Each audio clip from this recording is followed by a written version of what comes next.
जय माता दी। दुर्गा सप्तशती 11वां अध्याय। ऋषि बोले, देवी द्वारा वहां पर दैत्यपति शुंभ के मारे जाने पर इंद्र आदि देवता अग्नि को आगे रख कर के उन कात्यायनी देवी की स्तुति करने लगे। उस समय उनके मुख कमल अभिष्ट मनोरथ की प्राप्ति होने से दमक उठे और उनके प्रकाश से दिशाएं भी जगमगा उठी। देवता बोले, हे शरणागतों के संकट निवारणी देवी, हम पर प्रसन्न होइए। हे सारे जगत की माता, प्रसन्न होइए। हे पर विश्वेश्वरी, विश्व की रक्षा कीजिए। हे देवी, आप ही चर अचर की स्वामिनी हो। आप ही जगत का एकमात्र आधार होकर पृथ्वी रूप में विराज रही हो। हे देवी, आपका पराक्रम उल्लंघनीय है। आप ही जल रूप में स्थित होकर इस सारे विश्व को तृप्त करती हो। अनंत पराक्रम वाली वैष्णवी शक्ति आप ही हो। अखिल विश्व की परम बीज माया भी आप ही हो। हे देवी, आपने इस संपूर्ण जगत को मोहित किया हुआ है। आप ही प्रसन्न होकर इस पृथ्वी पर मोक्ष लाभ कराती हैं। हे देवी, संपूर्ण विद्याएं आपका ही भिन्न भिन्न रूप हैं। जगत में जितनी स्त्रियां हैं वे सब आपकी ही मूर्तियां हैं। जगदम्बा, मात्र आपने ही इस जगत को व्याप्त किया हुआ है। आपकी स्तुति क्या हो सकती है। आप तो स्तवन करने योग्य पदार्थों से परे एवं परामणी हो, जबकि आप सबकी आधार एवं स्वर्ग मुक्ति देने वाली हो। इसी से आपकी स्तुति हो गई। आपकी स्तुति के लिए इससे अच्छी अन्य कौन सी उक्तियां हो सकती हैं। समस्त जनों के हृदय में बुद्धि रूप से विराजमान रहने वाली तथा स्वर्ग एवं मोक्ष प्रदान करने वाली नारायणी देवी, आपको नमस्कार है।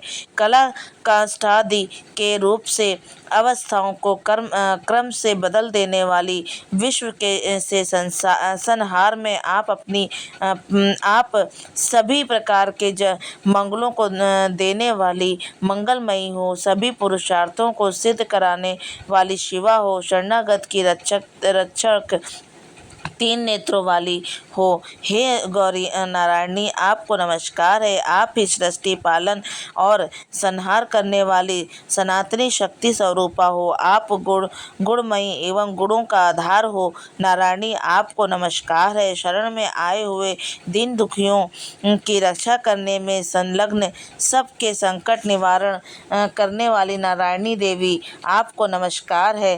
हंसों से जुते हुए विमान पर विराजमान ब्रह्मा जी के रूप को धारण करने वाली, कुश मिश्रित जल छिड़कने वाली नारायणी देवी, आपको नमस्कार है। महेश्वरी स्वरूप से त्रिशूल, चंद्रमा और सर्पों को धारण करने वाली, महावृषभ पर बैठने वाली नारायणी, आपको नमस्कार है। मोर तथा मृगों से आवृत महाशक्ति को धारण करने वाली, पाप रहित कौमारी रूप में स्थित है। हे नारायणी, आपको नमस्कार है। शंख, चक्र, शंख, धनुष एवं उत्तम अस्त्रों को धारण करने वाली वैष्णवी शक्ति रूपा, प्रसन्न हो जाओ। हे नारायणी, आपको नमस्कार है। हाथ में भयंकर चक्र धारण किए, दाढ़ों पर पृथ्वी उठाए हुए, 12 रूप धारणी का कल्याणमयी नारायणी, आपको नमस्कार है। भयानक नरसिंह का रूप धारण करके दैत्यों का वध करने में उद्यमशील, त्रिभुवन की रक्षा में संलग्न कर रहने वाली नारायणी, आपको नमस्कार है। 1000 उज्ज्वल नेत्र, मस्तक पर किरीट तथा हाथ में महाब्रज धारणी, वृत्रासुर के प्राण हरने वाली इंद्री शक्ति नारायणी, आपको नमस्कार है। शिवदूती के स्वरूप में दैत्यों की विशाल सेना का नाश तथा महानाद करने वाली भयंकर रूप धारणी नारायणी, आपको नमस्कार है। महाभयंकर भयानक मुख एवं दाढ़ों वाली, मुंड मालाओं से सुशोभित मुंडों का मंथन करने वाली चामुंडा नारायणी, आपको नमस्कार है। लक्ष्मी, लज्जा, महाविद्या, श्रद्धा, पुष्टि, स्वदा, ध्रुवा, महारात्रि, तथा महाअविद्या रूप नारायणी आपको नमस्कार है। मेधा सरस्वती व्रताभूति बारहवीं तामसी नेयता तथा ईशा रूपिणी नारायणी आपको नमस्कार है। सर्वस्वरूपा पर सर्वेश्वरी तथा सभी शक्तियों से संपन्न दिव्य रूपा दुर्गे देवी, सब भयों से हमारी रक्षा करो। आपको नमस्कार है। तीन नेत्रों से विभूषित आपका यह सौम्य मुख्य प्रकार के भयों से हमारी रक्षा करें। हे कात्यायनी आपको नमस्कार है। हे भद्रकाली ज्वालाओं के कारण विकराल प्रतीत होने वाला अत्यंत भयंकर एवं समस्त असुरों का संहार करने वाला आपका त्रिशूल भय से हमारी रक्षा करे। आपको नमस्कार है। हे देवी आप अपनी ध्वनि से सारे जगत को व्याप्त करके जो दैत्यों का तेज नष्ट कर देता है वह आपका घंटा न हम लोगों की पापों से उसी प्रकार रक्षा करे जैसे माता अपने पुत्रों को बुरे कर्मों से बचाती है।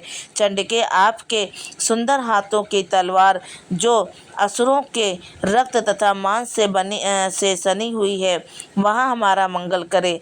हम आपको प्रणाम करते हैं। हे देवी जब आप प्रसन्न होती हैं तो सभी रोगों को नष्ट कर देती हैं। आप क्रोध करने पर सभी मनोरथ एवं कामनाओं का नाश कर देती हैं। आपके आश्रित जनों पर किसी प्रकार का संकट नहीं आता, अपितु आपके आश्रित पुरुष दूसरों को भी आश्रय देते हैं। हे देवी आपने आज जो इन धर्म द्वेषी महादैत्यों का संहार किया है उसमें अपने स्वरूप को अनेकों शक्ति रूपों में विभक्त करके किया है। हे अंबिके आपके सिवा अन्य को कौन कर सकता है। विद्याओं में ज्ञान को प्रकाशित करने वाले शास्त्रों में तथा आदि वाक्यों में आपके सिवा और किसका वर्ण है तथा आपको छोड़कर अन्य कौन सी ऐसी शक्ति है जो इस जगत को अज्ञान में घोर अंधकार से परिपूर्ण ममता रूपी गड्ढे में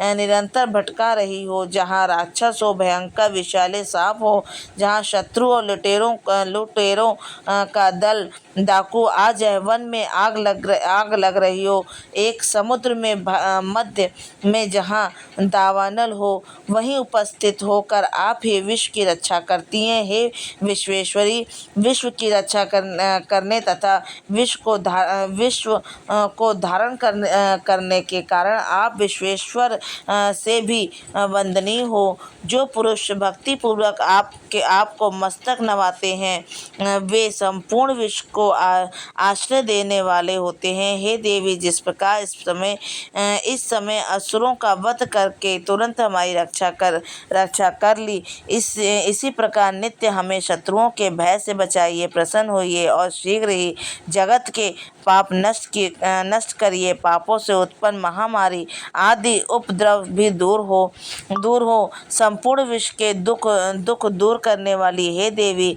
प्रणाम करने वाले हम पर प्रसन्न होइए। तीनों लोकों के निवासियों की वंदनीय पर मातेश्वरी हम सब लोगों को वर दीजिए। देवी बोली, हे देवताओं मैं वर देने को तैयार हूँ, मन चाह वर मांग लो। संसार के लिए उपकारक वर मैं अवश्य देती हूँ। देवता बोले, हे सर्वेश्वरी आप तीनों लोकों की समस्त बाधाएं इसी प्रकार शांत करें तथा हमारे शत्रुओं को नष्ट करती रहें। देवी बोली, देवताओं वैवस्वत मनवंतर के 28वें युग में शुभ और निशुभ नाम के 2 अन्य महादैत्य पैदा होंगे। तब मैं नंद ग्वाले के घर में उनकी पत्नी यशोदा के घर में पैदा हो विंध्याचल में जाकर रहूंगी और उक्त दोनों असुरों का नाश करूंगी। फिर अत्यंत भयंकर रूप से पृथ्वी पर अवतार ले वह प्रचिति नाम वाले दानवों का वध करूंगी। उन भयंकर महादैत्यों का भक्षण करते समय मेरे दांत अनार के फूल की भांति लाल हो जाएंगे। जब स्वर्ग में देवता और मृत्यु लोक में मनुष्य सदा मेरी स्तुति करते हुए मुझे रक्त दंडिका कहेंगे। फिर जब पृथ्वी पर 100 वर्षों के लिए वर्षा रुक जाएगी और पानी का अभाव हो जाएगा, उस समय मुनियों द्वारा स्तुति किए जाने पर मैं पृथ्वी पर आयोनिजा रूप से प्रकट होऊंगा और 100 नेत्रों से मुनियों की ओर देखूंगी। अतः मनुष्य सताची इस नाम से मेरा कीर्तन करेंगे एवं देवतागण उस समय मैं अपने शरीर से उत्पन्न हुए शाखों द्वारा जब तक वर्षा नहीं होगी तब तक समस्त संसार एक भरण पोषण करूंगी। ऐसा करने से कारण पृथ्वी पर शाकंभरी नाम से मेरी प्रसिद्धि होगी। उसी अवतार में मैं दुर्गम नामक महादैत्य का वध करूंगी। इससे मेरा नाम दुर्गा देवी के रूप से विख्यात होगा। फिर जब मैं भयानक रूप धारण करके हिमाचल पर रहने वाले राक्षसों का मुनियों की रक्षा के लिए भक्षण करूंगी, उस समय सभी मुनि भक्ति भाव से नम्र होकर मेरी स्तुति करेंगे। तब मेरा नाम भीमा देवी विख्यात होगा। फिर जब अरुण नामक दैत्य तीनों लोकों में भय एवं बाधाएं उपस्थित करेगा, तब मैं त्रिलोक की रक्षा के लिए असंख्य ब्राह्मणों का रूप धारण कर उस महाअसुर का वध करूंगी। उस समय सब लोग ब्राह्मणी के नाम से मेरी स्तुति करेंगे। इस प्रकार जब जब लोकों में दैत्यों द्वारा बाधाएं उस पर उपस्थित होंगी, तब मैं अवतार लेकर शत्रुओं का संहार करूंगी। 11वां अध्याय समाप्त। जय माता दी।